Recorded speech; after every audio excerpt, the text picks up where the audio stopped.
Hi hello welcome to my channel Manju's world. ఈరోజు పచ్చిమిర్చి వెల్లుల్లితో వంకాయ వేపుడు ఎలా చేద్దామో చూద్దామండి. చాలా సింపుల్గా చేసుకోవచ్చు. చాలా తక్కువ ఐటమ్స్తో ఇంగ్రీడియంట్స్తో చేసుకునే ఐటము. చాలా టేస్టీగా ఉంటుంది. రైస్లోకి అండ్ చపాతీలో కూడా చాలా బాగుంటుంది. ఇది తప్పకుండా ట్రై చేయండి. దీనికి కావాల్సిన ఐటమ్స్ ఏంటో చూసేద్దాం. సాల్ట్, ధనియా పౌడర్, పసుపు, కొత్తిమీర, కరిపత్తా, 1/2 kg వంకాయలు, గ్రీన్ మిర్చి, వెల్లుల్లి. స్టవ్ ఆన్ చేసి పాన్ పెట్టుకొని ఆయిల్ సరిపడినంత వేసుకోవాలి.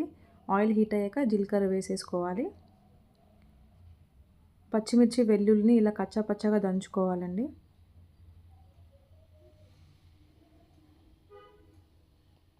చాలా మంచి టేస్ట్ని అయితే ఇస్తుంది. దీన్ని ఇప్పుడు ఆయిల్ హీట్ అయిన దాంట్లో వేసేసి మిక్స్ చేసుకోవాలి.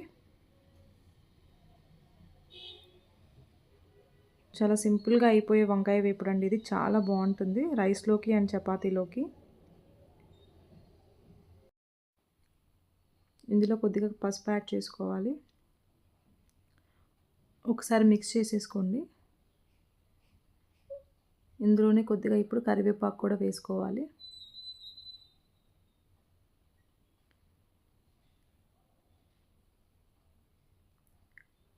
కడిగి పెట్టుకున్న వంకాయ ముక్కల్ని యాడ్ చేసుకోవాలండి. ఇప్పుడు మన ఇష్టం, ఎలా అయినా కట్ చేసుకోవచ్చు. చిన్నగా కావాలంటే చిన్నగా, ఇలాగ పొడవుగా కావాలంటే పొడవుగా కట్ చేసుకోవచ్చు. నేనైతే ఇలా కట్ చేశాను, వేపుడికి ఇలా బాగుంటుందని. సో 1/2 kg వంకాయలు తీసుకున్నానండి నేను. లేత వంకాయలు చాలా బాగున్నాయి చూడండి. సో మొత్తం ఇలా ఒకసారి మిక్స్ చేసేసుకోవాలి.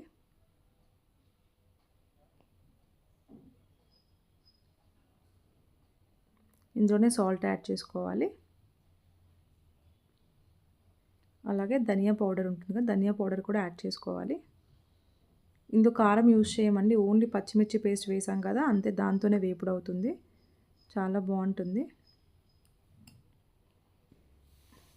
ఇలా ఒకసారి మిక్స్ చేసేసుకొని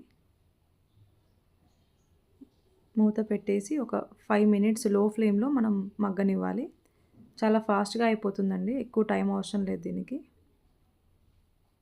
చూసారుగా ఎలా రోస్ట్ అవుతుందో. కొద్దిగా ఫైనల్గా కొత్తిమీరని వేసేసుకొని మిక్స్ చేసుకోవాలి. ఇంకో 2 minutes పాటు ఇలా లో ఫ్లేమ్లో రోస్ట్ చేయండి. రెడీ అయిపోయింది వంకాయ వేపుడు, చూసారుగా. సో మీరు తప్పకుండా ట్రై చేయండి, చాలా బాగుంటుంది. సో మీకు నా వీడియో నచ్చినట్టయితే లైక్ చేయండి, షేర్ చేయండి, సబ్స్క్రైబ్ చేసుకోండి. Thank you.